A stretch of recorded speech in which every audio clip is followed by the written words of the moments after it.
બનાસકાંઠા જિલ્લાના સરહદી ધાનેરા તાલુકાના ખેડૂતો માટે પાણીનું સંકટ દિવસે ને દિવસે વધી રહ્યું છે।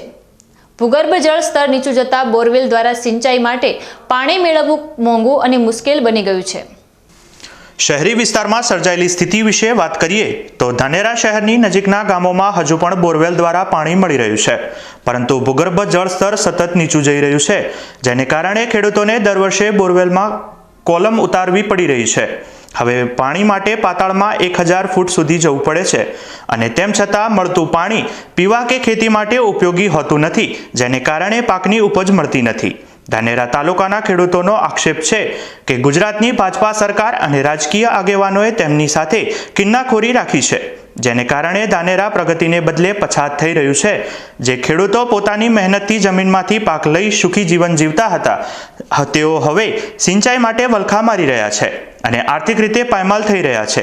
છેલ્લા 10 વર્ષમાં ભૂગર્ભ જળ સ્તર ચિંતાજનક રીતે નીચું ગયું છે, જેનાથી ખેતી કરવી ખર્ચાળ અને મુશ્કેલ બની ગયું છે। 11 વર્ષથી અમારે ત્યાં આગળ જમીનમાં બોર કરેલો છે। ત્યાં આગળ 11 વર્ષ પહેલાં 400 ફૂટે પાણી હતો, હાલ 800 ફૂટે પાણી છે। જો આવી રીતે પરિસ્થિતિ રહી તો ધાનેરામાં પાણીની સમસ્યા છે। કેટલો ખર્ચો થતો હશે આ કોલમ બીજી નાખો એમાં? કોલમ બીજી નાખો એમાં ખર્ચો થાય ઓછામાં ઓછો 5 થી 10,000 રૂપિયા। કેટલા ફૂટે પાણી ગયું છે હવે? 800 ફૂટે પાણી છે। શું પાણી કેવું આવે 800 ફૂટ છે? પાણી સાહેબ સારું આવે 800 ફૂટ। એટલે કેટલું ઘટાડો થાય વર્ષે? વર્ષે આજ 60 ફૂટ થયો ઘટાડો વર્ષમાં। શું કહેશો, જો આવું જ રહ્યું તો કેવું રહેશે ભવિષ્ય ખેતીનું? આવી રહ્યું તો 4 વર્ષમાં ખેતી બંધ થઈ જાય છે। કયા કયા વિસ્તારમાં આવી તકલીફ હશે? ધાનેરા તાલુકામાં ગ્રામીણ વિસ્તારોની સ્થિતિ પણ કફોડી બની ગઈ છે।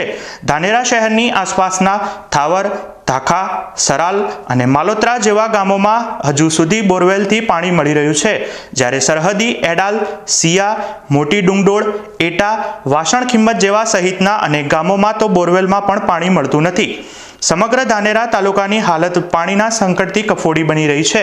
ખેડૂતોનું માનવું છે કે વરસાદી પાણીના સંગ્રહ સાથે ગુજરાત સરકાર અને કેન્દ્ર સરકાર રાજકારણથી દૂર રહી માનવતાવાદી અભિગમ અપનાવી ધાનેરા તાલુકાના ખેડૂતોને બચાવે અને સિંચાઈના પાણી માટે યોગ્ય સુવિધા ઊભી કરે। ધાનેરા તાલુકામાં જે આ પાણીનો પ્રશ્ન છે ને, આ બહુ ઊનું પાણી વધારે થઈ ગયું। લગભગ 1100 ફૂટી બોરે, એમાં લગભગ અમુક બોરમાં 800 ફૂટ જેવી 40 કોલમ છે, અમુકમાં 50 થઈ છે। એમાં પણ એર છે, પાણીવાળી બહુ આ સમસ્યા બહુ ઘણી છે।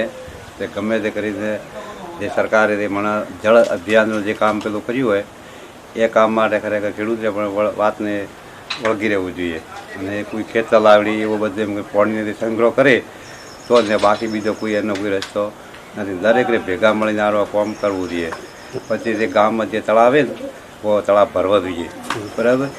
પછી બનાસ ડેરીએ પણ હમણાં જે કૂવા અને બોર રિચાર્જ માટે તે અમુક પૈસા આપે 4 કે 5000 બીજા આપણે કુડી બનાવવા માટે, એ પણ બહુ સારું હોય, પણ એના પાછળ આપણે ખેડૂતોએ પણ સારું આ કરવું જરૂરી છે। આ રીતે જો નીચે પાણી જશે તો શું થશે? તો આ રીતે જો પાણી 80 ફૂટ ઉડે જાય ગરમીના લીધે તો 12 મહિના ગેડે પશુપાલક માટે પણ કોઈ બેસે તો કાઢ પામે, તો પાણી પર રહેવાના નથી। જે સુધી જમીનમાં સંગ્રહ નહીં થાય એટલે કોઈ થવાનો નથી એવું લાગે હાલની તારીખમાં। પહેલાં લગભગ 20 ફૂટ ઉડે જતો એક કોલમ પડતો, આ સાલ 4 કોલમ નથી થતા પણ તો પણ એર મળતો નથી। તો 1100 ફૂટ ઉપર તો પાણી ઉડે બોર થવા જ નથી, પાણી હોય તો આવે ને।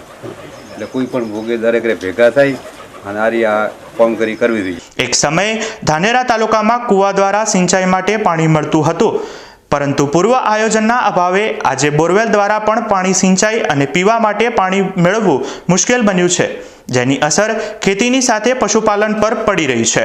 આ પાણીના સંકટને કારણે ધાનેરાના ખેડૂતો ભારે મુશ્કેલીમાં મુકાયા છે અને સરકાર પાસે સહાયની અપેક્ષા રાખી રહ્યા છે।